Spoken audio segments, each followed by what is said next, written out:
Assalamualaikum warahmatullahi wabarakatuh. Alhamdulillah wassalatu wassalamu ala Rasulillah wa ala alihi wa sahbihi wa mawala wa la hawla wa la quwwata illa billahi wa ba'd. Alhamdulillah di pagi hari ini kita bisa kembali duduk bertolak ilmi. Salawat wa salam kita hadiahkan kepada Rasul kita Nabi besar Muhammad sallallahu alaihi wasallam. Allahumma shalli ala sayyidina Muhammad wa ala alihi wa sahbihi wa sallam tasliman katsiran. Pembahasan di pagi hari ini, karena beberapa minggu ke depan kita akan menghadapi Ramadan, maka sebagai bekal masuknya Ramadan, maka pembahasan kita fokuskan bagaimana menyongsong bulan Ramadan. Allah Subhanahu wa taala berfirman di dalam Al-Qur'an, wa yakhluqu ma yasha'u wa yakhtar. Allah Subhanahu wa taala terkadang menciptakan makhluk-makhluknya, kemudian memilih dari makhluk itu yang paling utama dibandingkan yang lain. Nah, kalau kita cerita tentang bulan, maka Ramadan adalah bulan yang paling istimewa dari 12 bulan yang Allah tentukan kepada manusia saat Allah menciptakan langit dan bumi. Tentu bukan begitu saja bulan ini mulia, karena banyak keistimewaan yang tidak dimiliki bulan-bulan yang lain. Sebut saja yang mudah, nuzulul Quran, turunnya Al-Quranul Karim. Dan kita tahu bahwa Al-Quranul Karim itu mengangkat segalanya. Ketika Allah Subhanahu wa taala memerintahkan malaikat Jibril untuk menurunkan Al-Quran kepada Rasul, maka Jibril menjadi pemimpin para malaikat. Ketika Al-Quran turun kepada Nabi sallallahu alaihi wasallam, maka Rasul menjadi pemimpin para rasul dan para nabi. Ketika Al-Quran kemudian turun di malam Lailatul Qadar, maka Lailatul Qadar menjadi pemimpin malam-malam dalam satu tahun. Dan ketika Lailatul Qadar itu ada di bulan Ramadan, maka Ramadan menjadi pemimpin bulan-bulan dalam 12 bulan. Nah, ketika Al-Quran kemudian diturunkan kepada umat Islam, maka Allah katakan, kuntum khaira ummah, kalian sebaik-baik umat. Begitulah Al-Quran mengangkat segalanya. Dan Ramadan salah satunya adalah diangkat dengan Al-Quran, karena di situ ada malam Lailatul Qadar. Ma'asyiral muslimin yang dimuliakan Allah Azza wa Jalla, ada 5 poin yang ingin saya sampaikan di pagi hari ini. Bicara soal Ramadan. Pertama, Ramadan identik dengan puasa. Yang kedua, Ramadan adalah bulan kemenangan. Yang ketiga, Ramadan adalah bulannya doa. Yang keempat, Ramadan bulan tempat ampunan. Dan yang terakhir, Ramadan bil khawatim. Ada pelajaran di mana akhir hidup manusia ditentukan oleh akhirnya. Yang pertama, Ramadan dengan puasa. Puasa itu secara bahasa artinya imsak, menjaga, menahan diri untuk tidak melakukan sesuatu. Tapi yang dimaksud puasa di sini artinya menahan diri dari makan, minum, syahwat atau hal-hal yang membatalkan puasa. Saya tidak akan bicara tentang hukum-hukum puasa, tapi saya lebih kepada rahasia di balik puasa. Di dalam Al-Quranul Karim, ayat yang sering kita dengar apabila dibaca di bulan Ramadan, Allah mengatakan, ya ayyuhalladzina amanu kutiba alaikumus shiyam kama kutiba 'alal ladzina min qablikum la'allakum tattaqun. Wahai orang-orang yang beriman, diwajibkan kepada kalian berpuasa sebagaimana puasa yang diwajibkan kepada umat sebelum kalian. Apa hikmahnya? Allah tidak katakan agar kalian lapar, atau agar kalian haus, atau agar kalian merasakan orang-orang yang susah makan. Tidak.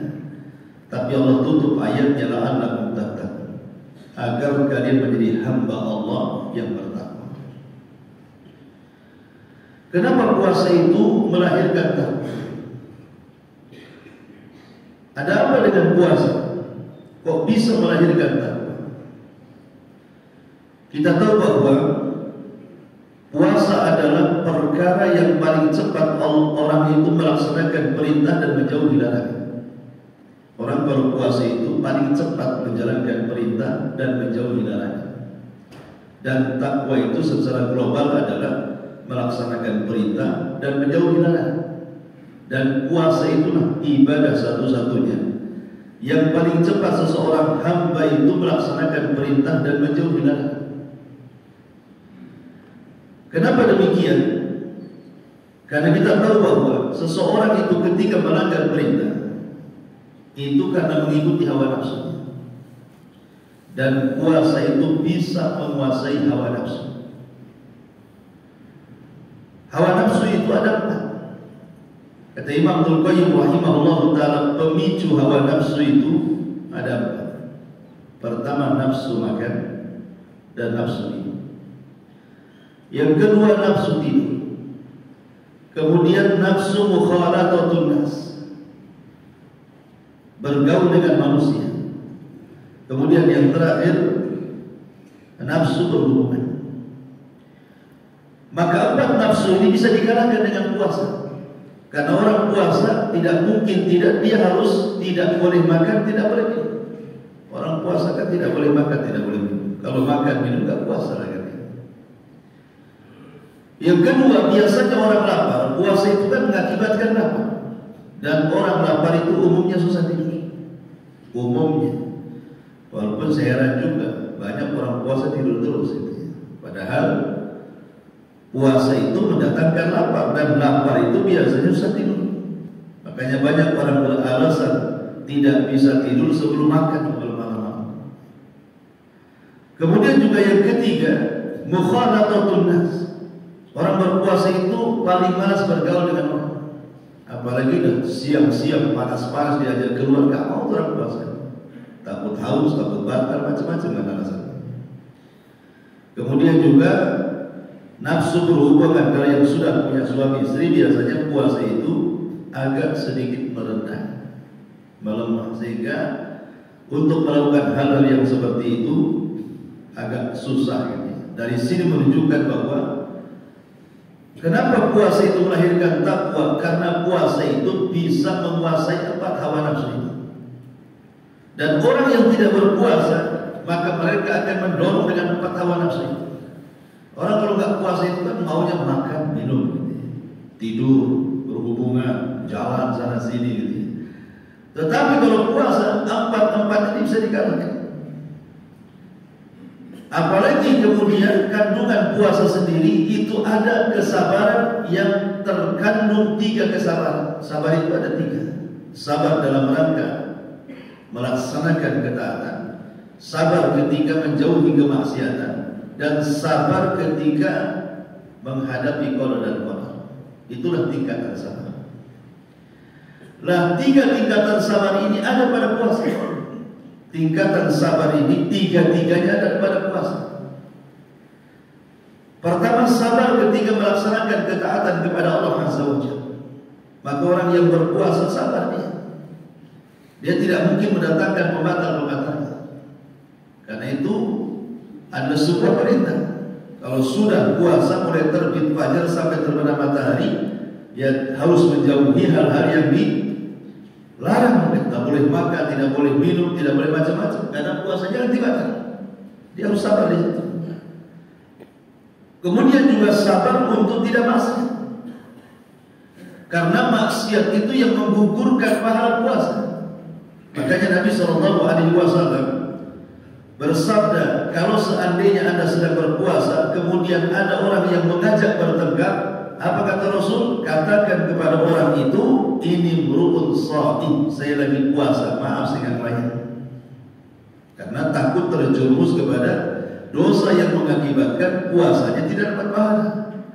Dari sini Rasul mengatakan, kam min sha'imin laisa lahul jaza illa al-ju'i wal atas. Karena berapa banyak orang yang berpuasa itu tidak mendapatkan apapun dari pahala kecuali hanya menahan lapar dan dahaga saja. Kenapa?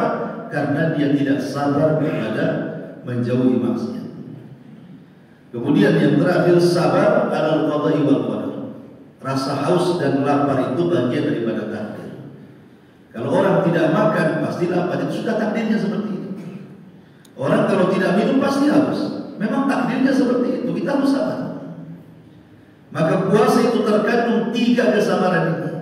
Makanya kenapa Nabi SAW mengatakan as-sawmu li wa ana azzibihi. Puasa itu milikku, kata Allah, dan aku yang akan membalasnya. Inilah sebabnya kemudian sabar itu melahirkan takwa. Apa namanya? Puasa itu melahirkan ketakwaan kepada Allah Azza wa Jalla. Karena salah satunya juga terkandung kesabaran. Kemudian juga puasa sendiri itu sebenarnya dalam rangka untuk melatih kita itu menjauhi hal-hal yang diharamkan oleh Allah Subhanahu wa taala. Kenapa? Karena yang dimubahkan saja tidak boleh dilakukan. Makan itu kan mubah. Boleh-boleh saja secara hukum makan itu. Minum juga sama. Melakukan hubungan suami istri malah sedekah. Tetapi ketika orang yang berpuasa yang mubah saja dilarang, tidak boleh itu ya dilakukan seperti makan, minum ataupun hubungan suami istri, apalagi yang haram itu maksudnya. Yang mubah saja tidak boleh. Dari sini puasa ini melatih sebenarnya untuk menjauhi hal-hal yang diharamkan. Karena yang dibolehkan saja tidak boleh. Itulah sebabnya kemudian puasa itu melahirkan ketakwaan kepada Allah Azza wa Jalla. Bahkan lebih daripada itu, puasa ini satu-satunya ibadah yang bisa melahirkan keikhlasan. Kenapa demikian? Sebab puasa itu tidak ada tandanya. Kalau sholat jelas tandanya, mulai takbiratul ihram nampak gerakannya. Dari awal sampai akhir itu orang sholat nampak. Kemudian orang sedekah juga tampak gitu ya. Nenteng-nenteng membawa harta untuk disedekahkan. Atau haji apalagi lebih nampak. Karena haji itu sebelum berangkat aja udah ada kendurinya nampak duluan gitu ya, kalau dia mau haji. Tapi puasa itu nampaknya gimana caranya tuh? Menampakkan dirinya sedang berpuasa itu sulit, kecuali kalau dia ngomong saya lagi puasa. Tapi kalau dia tidak ngomong saya lagi puasa, susah orang itu mendeteksi dia sedang puasa. Contoh umpamanya hari Senin gitu, sama-sama puasa. Kalau satu mengatakan saya tidak puasa atau satu mengatakan saya puasa, baru orang ketahuan kalau dia sedang puasa. Maka dahulu ada ulama 40 tahun berpuasa keluarga ikan. Bayangkan 40 tahun dia berpuasa, keluarganya tidak tahu. Caranya gimana? Jadi ulama ini kerja di pasar. Jadi kalau dia disiapkan oleh keluarganya itu bekal makanan di pagi hari, dia tidak makan. Dia bawa makanan itu dengan alasan dimakan di pasar. Jadi sepanjang perjalanan rumah ke pasar itu, justru makanan yang harusnya untuk sarapan dia itu diberikan kepada fuqara wal masakin untuk makan mereka. Kemudian dia pulang sore hari, kemudian baru datang maghrib, buka sama-sama disangkanya itu makan malam.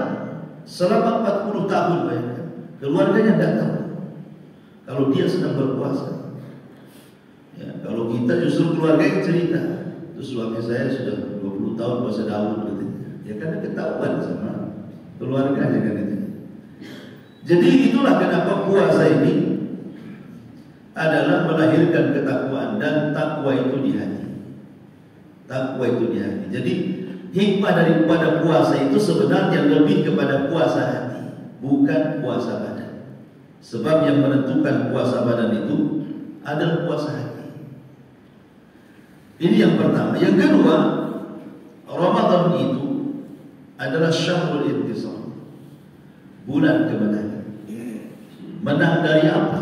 Menang dari musuh-musuhnya. Dan musuh puasa itu ada 3. Pertama, hawa nafsu. Tadi sudah saya jelaskan sedikit. Kemudian yang kedua, syubhat, syaitan. Kemudian yang ketiga, orang-orang kafir. Pertama, syahwat. Tadi sudah saya jelaskan bahwa syahwat itu bagi orang yang berpuasa itu terkuasai. Kemudian yang kedua, syubhat. Syubhat ini datang dari syaitan. Dan Ramadan dijelaskan dalam hadis yang sahih, idza ja'akum Ramadan futihat abwabul jannah wa ghulqat abwabun niran wa sufidati syayatin. Apabila datang bulan Ramadan, dibuka pintu surga, ditutup pintu neraka, setan pula dia. Analoginya, kalau Anda dihadapkan kepada musuh, satu terikat, satu tidak terikat, mudah mana melawannya? Ya mudah yang terikat lah kan. Kalau nggak terikat dia bisa pukul kita. Jadi kalau antum suruh kelahi, lawannya 2, yang satu terikat di tiang gitu ya, yang satu tak terikat, paling mudah mukulin yang terikat. Artinya secara logika bahwa melawan musuh yang terikat itu harusnya lebih mudah. Ini satu perkara, melawan setan di bulan Ramadan. Yang kedua, salah satu yang bisa mengusir setan itu adalah qiraatul Quran. Dan Ramadan itu tempatnya baca Quran. Ramadan tempatnya baca Quran kan. Salat tarawih mau tidak mau harus ikut kan ini. Walaupun saya heran kadang-kadang tarawihnya rajin, salat 5 waktunya pernah ditinggalkan. Itu banyak kayak gitu. Giliran tarawih datang dia ke masjid. Giliran sholat 5 waktu tak ada pula dia datang ke masjid. Entah sholat tak tidak. Ini kan karena kejahilan. Bagaimana dia mendahulukan yang sunnah, meninggalkan yang wajib. Mendingan jaga sholat 5 waktu tak tarawih daripada dia sibuk tarawih tapi meninggalkan sholat 5 waktu kan. Jelas seperti itu, karena meninggalkan wajib bisa kafir, bisa keluar dari Islam ya. Tapi meninggalkan tarawih ya paling tinggi keutamanya hilang saja, karena tarawih itu sunnah makan hukumnya. Jadi di sini bahwa salat tarawih itu pasti di sini dibacakan Quran panjang. Kemudian setelah tarawih ada tadarus lagi. Bagi yang tadarus itu ya. Dari sini menunjukkan bahwa Ramadan adalah syahrul Quran, dan Quran itu bisa melawan syaitan. Jadi kita bisa melawan syaitan di bulan Ramadan. Selain syaitan itu terikat, ditambah-tambah pula kita baca Quran, ditambah-tambah pula baca zikir, ditambah-tambah pula dengan puasa gitu ya, yang melemahkan jalan darah manusia, padahal setan masuk dari jalan darah manusia. Maka musuh yang kedua pun bisa dikalahkan. Kemudian yang ketiga, orang-orang kafir. Tidak ada sejarah dalam Islam, maksudnya di zaman Nabi SAW, peperangan yang dilakukan Rasul di bulan Ramadan dikalahkan. Tidak ada sejarahnya. Ya, di zaman Nabi, apabila Nabi SAW melakukan peperangan di bulan Ramadan, tidak pernah dikalahkan. Satu, perang Badar. Perang Badar dimenangkan kaum muslim, tepat di 17 Ramadan. Kemudian Fathu Mekah juga dimenangkan kaum muslimin. Makanya diabadikan dalam Al-Quran, idza jaa nasrullahi wal fath. Apabila datang kemenangan Allah maksudnya di Badar, dan Fathu Mekah maksudnya peperangan Fathu Mekah. Kemudian pembebasan Al-Quds juga dilakukan di bulan Ramadan. Sehingga banyak peperangan di zaman Rasul, dan setelahnya yang dilakukan di bulan Ramadan itu hampir tidak ada yang terkalahkan. Kenapa? Karena bulan ini bulan berkah, sehingga Allah Subhanahu wa taala memberikan pertolongan kepada kaum muslimin. Jadi bulan Ramadan itu sebenarnya adalah bulan kemenangan. Menang melawan hawa nafsu, menang melawan syaitan, dan menang melawan musuh-musuh Islam. Walaupun kenyataannya banyak datang Ramadan itu kita tidak menang gitu. Yang ada futur gitu. Karena orang menghadapi Ramadan itu ada dua manusia. Ada manusia itu yang menghadapi Ramadan betul-betul dengan bahagia dia. Kapan Ramadan? Kapan Ramadan? Ada orang yang menghadapi Ramadan itu penuh dengan siksa. Aduh, Ramadan lagi. Lapar pula saya. Gimana dengan puasa? Gimana ini? Macam-macam. Sebagaimana ada orang yang menghadapi Ramadan itu sudah kebayang untung akhirat, sudah kebayang bagi dia. Wah, saya ingin itikaf, ingin puasa, ingin, udah kebayang tuh pahalanya. Ada juga yang menghadapi Ramadan itu mikir dunia. Ini Ramadan jualan apa nih? Jualan kolok, jualan apa? Udah terpikir sama dia. Ya, nyari stand di mana-mana itu sudah kepikir tuh. Yang satu bulan Ramadan dapat pahala banyak, yang satu dapat untung dunia banyak kan. Jadi orang menghadapi Ramadan macam-macam sebenarnya. Nah, tergantung niat kita ini masuk Ramadan gimana. Makanya sebenarnya Ramadan itu adalah syahrul intisar kata ulama. Ini yang kedua. Yang ketiga, Ramadan itu syahrul Tuhan. Kalau kita perhatikan ayat tentang kedekatan Allah dengan hambanya, di mana Allah mengatakan wa idza sa'alaka ibadi anni fa inni qarib ujibu da'watad da'i idza da'an falyastajibu li wal yu'minu bi la'allahum yarshudun. Apabila hamba-hambaku bertanya soal aku, katakan Muhammad, aku dekat. Aku mengabulkan setiap doa yang berdoa kepada, maka hendaklah mereka beriman dan penuhi panggilanku agar mereka dapat petunjuk. Ayat ini adalah satu-satunya ayat yang menjelaskan kedekatan Allah kepada hambanya. Wa idza sa'alaka ibadi anni fa inni qarib. Wahai Muhammad, apabila hamba-hambaku bertanya soal aku, katakan aku dekat. Ayat ini di mana letaknya? Ayat ini letaknya di tengah-tengah ayat yang bicara soal Allah. Di mana ayat sebelumnya bicara tentang syahrul Ramadan alladzi unzila fihi al-Qur'an. Kemudian ayat setelahnya bicara tentang uhillat lakum lailatas siyam ar-rafathu ila nisaikum. Jadi ayat sebelumnya bicara tentang bulan Ramadan itu bulan diturunkan Quran. Kemudian ayat setelahnya bicara bahwa malam bulan Ramadan itu dibolehkan suami istri berhubungan. Tengah-tengahnya inilah ayat wa idza sa'alaka ibadi anni fa inni qarib. Apabila hambaku bertanya soal aku, katakan aku dekat. Jadi ayat kedekatan Allah itu berada di sela-sela ayat sebelum dan sesudahnya bicara Ramadan. Apa hikmahnya kata para ulama tafsir? Hikmahnya bahwa kedekatan Allah dengan hambanya di bulan Ramadan jauh lebih dekat dibandingkan di luar Ramadan. Saya ulangi, kedekatan Allah dengan hambanya di bulan Ramadan itu jauh lebih dekat dibandingkan di luar Ramadan. Makanya kita lihat Ramadan itu kedekatan manusia dengan Allah luar biasa. Tidak ada masjid yang paling penuh jemaahnya kecuali Ramadan. Coba di luar Ramadan tidak akan penuh masjid itu. Tapi kalau Ramadan penuh semuanya. Dengan tarawih, apalagi di Ramadan pertama sampai tempat sandal itu sebagian masjid itu jadi tempat tarawih. Walaupun makin ke tengah Ramadan itu juga makin ke tengah safnya gitu. Tetapi kita lihat bahwa tidak ada masjid yang paling penuh untuk sholat kecuali Ramadan. Menunjukkan apa? Kedekatan Allah di sini. Tidak ada orang yang paling banyak membaca Al-Quran kecuali Ramadan. Kalau di luar Ramadan itu yang baca Quran corong-corong masjid sebelum azan ada qiraah itu jangan baca Quran kan. Tapi kalau Ramadan itu hampir semua baca Quran. Hampir semua. Di semua masjid tadarus. Entah orang entah kaset, yang jelas adalah suara Quran bergetar. Tapi yang jelas bahwa tidak ada yang banyak membaca Quran kecuali bulan Ramadan. Tidak ada yang sedekah paling banyak kecuali Ramadan. Coba orang kalau sudah mendekati maghrib, banyak orang yang kirim iftar di masjid di sini. Coba Anda puasa Senin Kamis setiap minggu, ada nggak yang kirim iftar? Nggak ada. Tapi kalau Ramadan sibuk tuh, bahkan ada beberapa perumahan itu malah dijadwal tuh. Ini ibu ini bawa iftar ke masjid.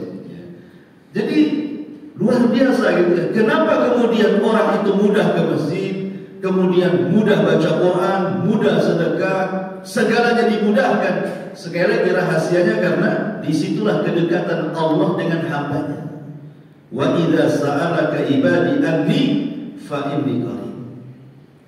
Lah karena kedekatan Allah dengan hambanya lebih dekat di bulan Ramadan dibandingkan bulan-bulan yang lainnya, disitulah disyariatkan memperbanyak doa. Makanya ulama mengatakan, ingat ada 3 waktu di bulan Ramadan, jangan sampai ditinggalkan. Setiap hari di bulan Ramadan 3 waktu ini mustajab doa. Saya ulangi, ada 3 waktu di bulan Ramadan, jangan sampai dilalaikan. Setiap hari di bulan Ramadan. Karena 3 waktu ini mustajab doa. Dan 3-tiganya mungkin dilakukan. Kalau di luar Ramadan tidak akan. Tapi di dalam Ramadan pasti bisa. Pertama, menjelang berbuka.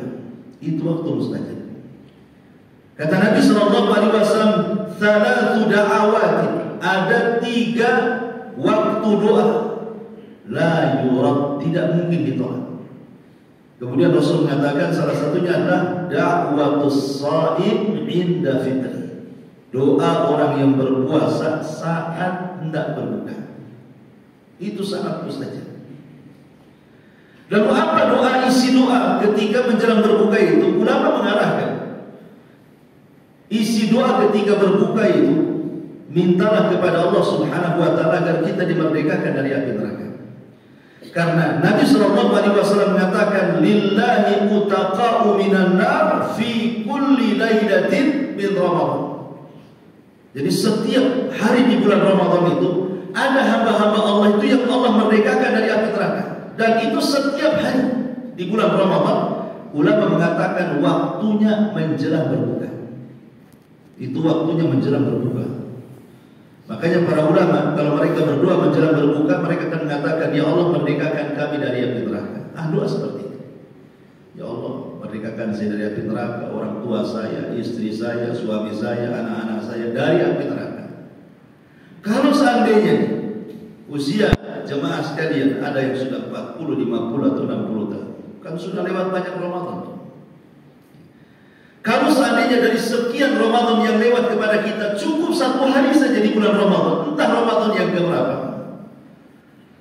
Allah catat kita ini adalah orang-orang yang dimerdekakan oleh Allah dari api neraka. Demi Allah selamanya tidak akan masuk neraka. Kalau seandainya kita tercatat dari sekian banyak Ramadan, 1 malam saja di bulan Ramadan, Allah catat, Allah takdirkan kita termasuk hamba Allah yang dibebaskan dari api neraka, selamanya tidak akan masuk neraka. Karena Allah yang mencatat. Dari situ maka ingat, sebelum berbuka ini walaupun hanya 5 menit lamanya, tapi ini menentukan orang dibebaskan dari api neraka. Maka jangan ditinggalkan. Ya, jangan disibukkan dengan kolak, bakwan dan kawan-kawan. Kadang-kadang biasanya orang kan sibuk, terutama ibu-ibu kan itu. Apalagi sekarang sibuk pasar kaget di mana-mana. Apalagi di Ramadan pertama, bukan pasarnya kaget, orang yang ribet kaget.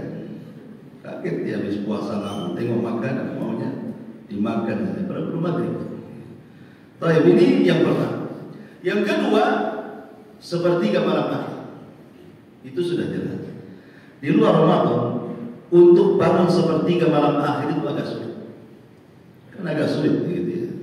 Tapi di bulan Ramadan Allah mudahkan. Kenapa? Karena itu waktu sahur. Semua orang bangun. Yang gak bangun saja datang obrok-obrok dibangunin-bangunin.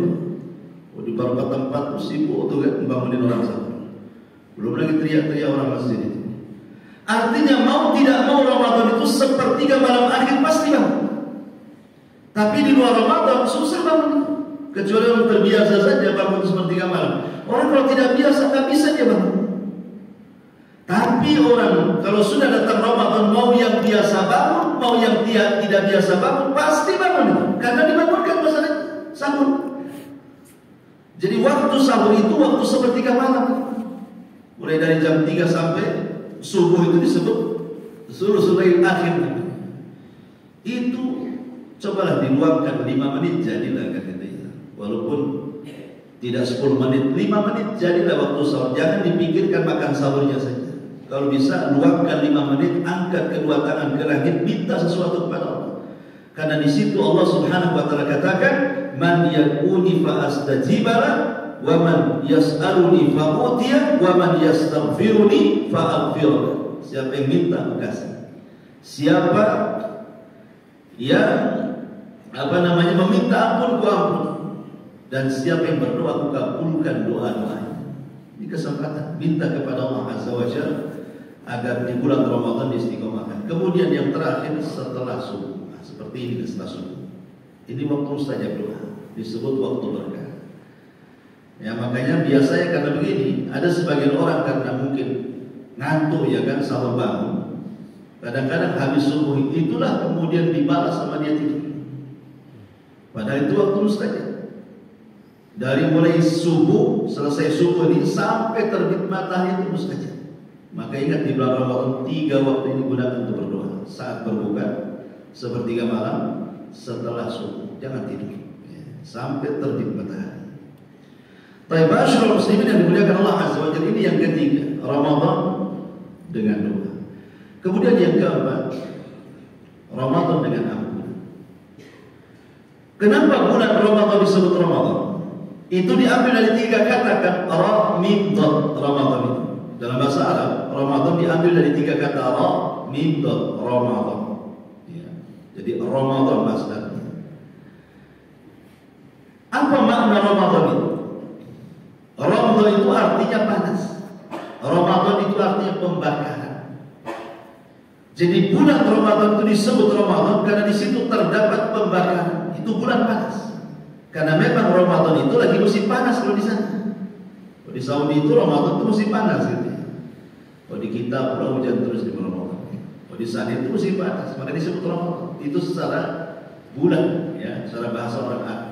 Tapi yang dimaksud kenapa Ramadan disebut Ramadan secara istilah? Karena yarmadul dzunub, ulama mengatakan karena datangnya Ramadan itu kita bisa membakar dosa-dosa kita selama 1 bulan. Makanya kita lihat ibadah-ibadah inti di bulan Ramadan itu 3. Puasa, tarawih, Lailatul Qadar.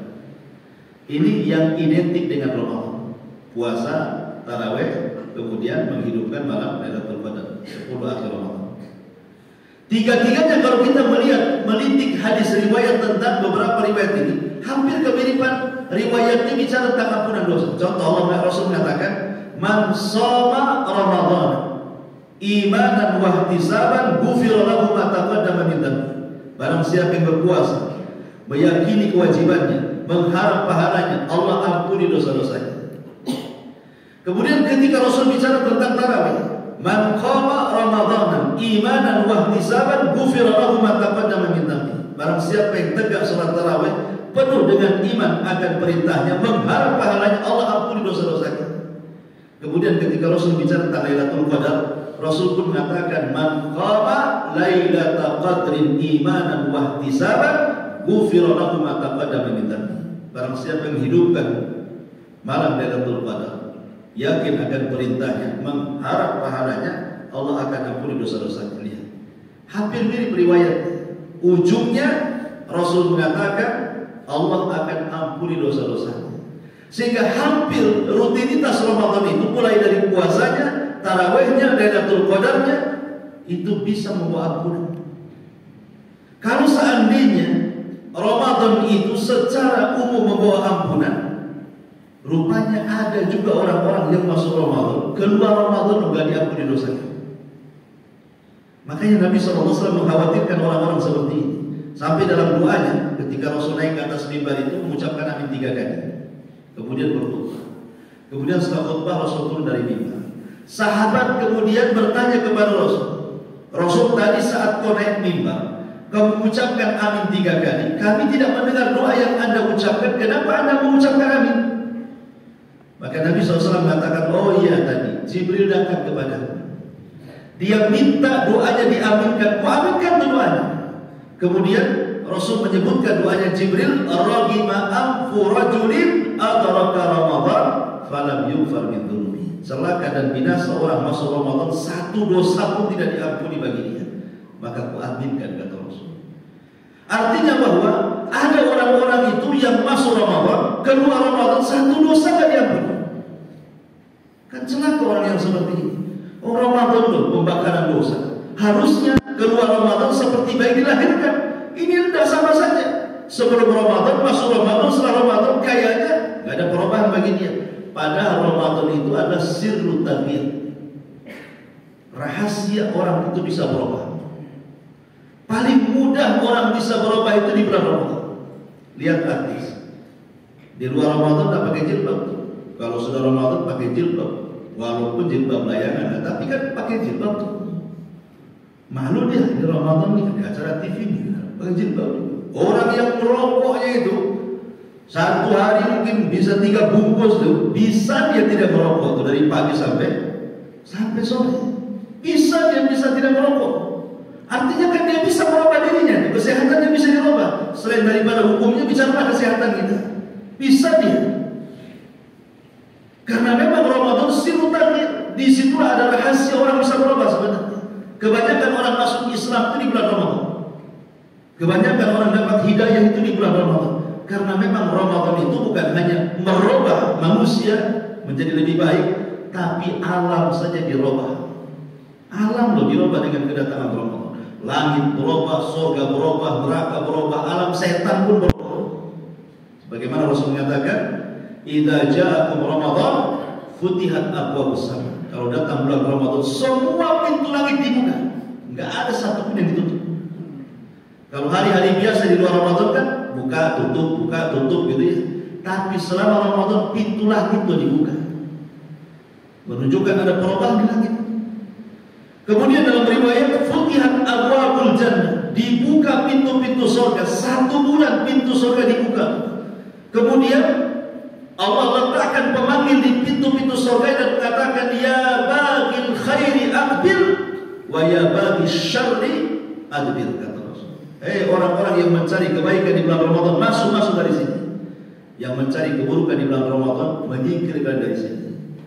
1 bulan dibuka. Padahal tidak pernah di bulan-bulan selain Ramadan pintu surga itu tertutup. Artinya ada perubahan di surga di sini. Kemudian wa ghulqat abwaabun nar, yang hari-hari pintu neraka itu dibuka malah pula ditutup di bulan Ramadan. Berarti ada perubahan di neraka. Termasuk juga setan di borgol. Ada perubahan. Walaupun para ulama mengatakan, apakah semua setan itu di borgol? Tidak. Tidak semua setan di borgol. Yang di borgol itu maradatus syayatin, sebagaimana riwayat Abi Dawud itu maksudnya adalah maradatus syayatin, marodahnya saja. Setan itu kan ada tingkat-tingkatan, ada iblis, di bawahnya ada ibrit, ada marodah, ada jin, macam-macam. Ya. Yang paling jahat dari pasukan iblis itu disebut marodah.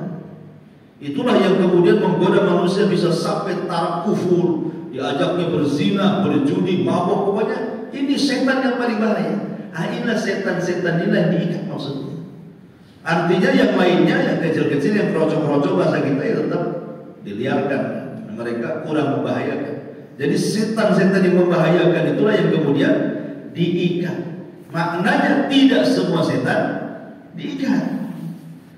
Ya, karena setan kan ada 2 juga ya, ada minal jinnati wan nas. Ada setan yang terikat dengan puasa, dia pasti akan taat dari kalangan manusia. Ada juga setan terikat manusia itu tidak terikat, lepas dia. Ya, nampak aja warung itu dari depan ditutup gitu ya. Rupanya pas tengok dari bawah bukan hanya kaki bangku, kaki orang pun ada di situ kan. Itu yang lepas tuh ya. Artinya bahwa di sini tidak semua setan terikat, tapi dengan terikatnya setan itu menunjukkan ada perubahan di alam setan. Artinya kalau langit berubah, surga berubah, neraka berubah, setan berubah, masa manusia tidak berubah di bulan Ramadan? Padahal Ramadan sirrul taghyir. Kemudian yang terakhir, Ramadan bil khawatim. Ramadan itu sebenarnya ada pelajaran bahwa amal itu ditentukan akhir. Kalau kita bagi Ramadan menjadi 3, ada 10 awal, ada 10 tengah, ada 10 akhir. 10 awal, 10 tengah, 10 akhir. Itulah Ramadan. Dan yang paling baik adalah 10 akhir. Dari Ramadan itu yang paling istimewa adalah 10 akhir Ramadan.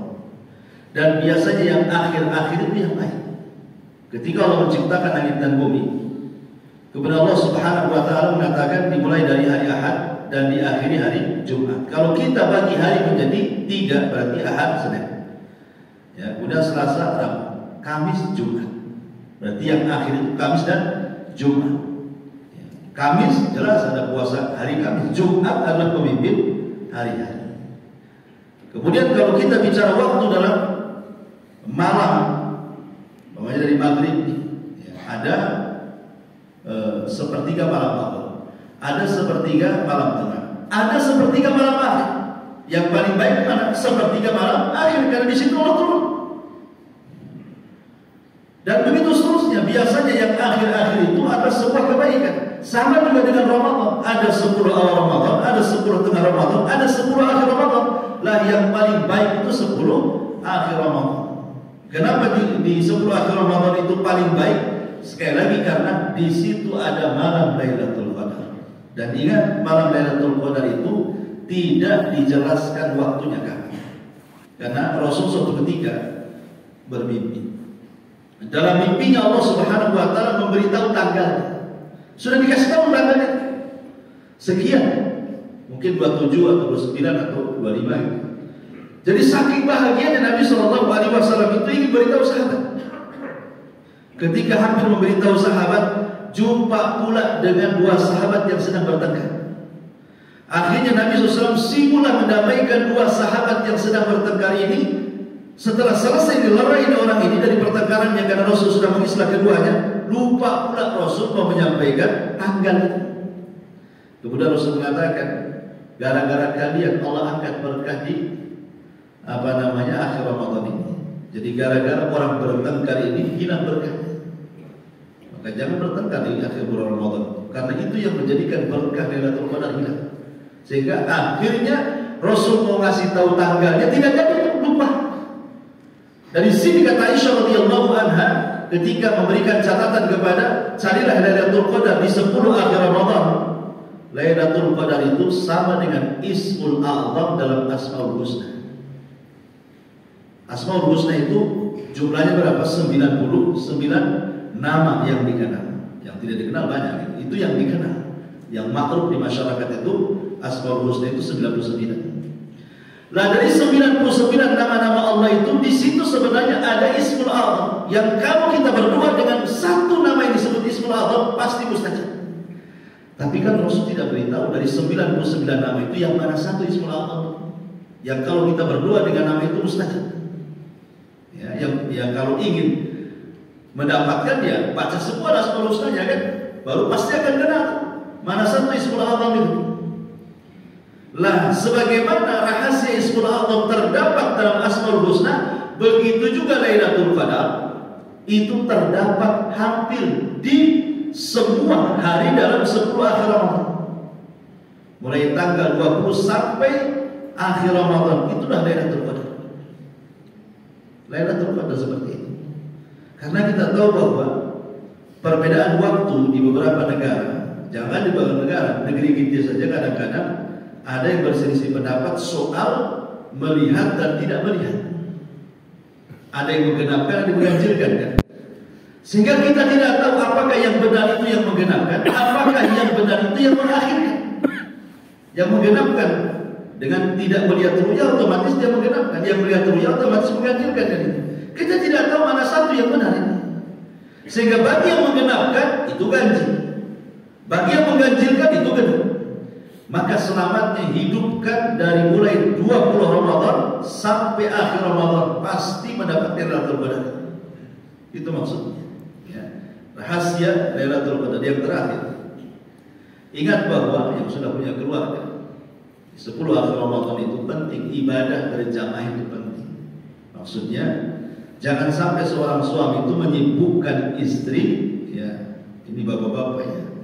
Terkadang ada bapak-bapak itu tidak paham, ya, dengan istri. Kadang-kadang disibukkan pula dengan masa, dengan ini. Di 10 terakhir Ramadan harusnya kan ibadah sama-sama, ya.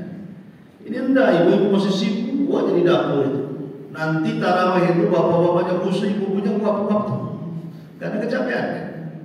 Khusus 10 akhir Ramadan, di bapak-bapak nih, tolong ringankan ibu, ringankan istri-istri ya kalau yang punya istri, diringankan. Sudahlah, tak usah sibuk-sibuk, ibadah saja, makan seadanya, ceplok telurnya tidak yang penting, ibadah sama-sama. Jangan pula suaminya rajin ibadah, istrinya pula malas ibadah. Kan supaya kita dapat sama-sama Lailatul Qadar gitu ya. Jadi jangan sibukkan. Tidak usah masak teh, kontrikan saja. Tidak usah masak COD saja. Itu enak ya. Yang kontri juga nggak mau buka laundry, dilarang suaminya Ustaz.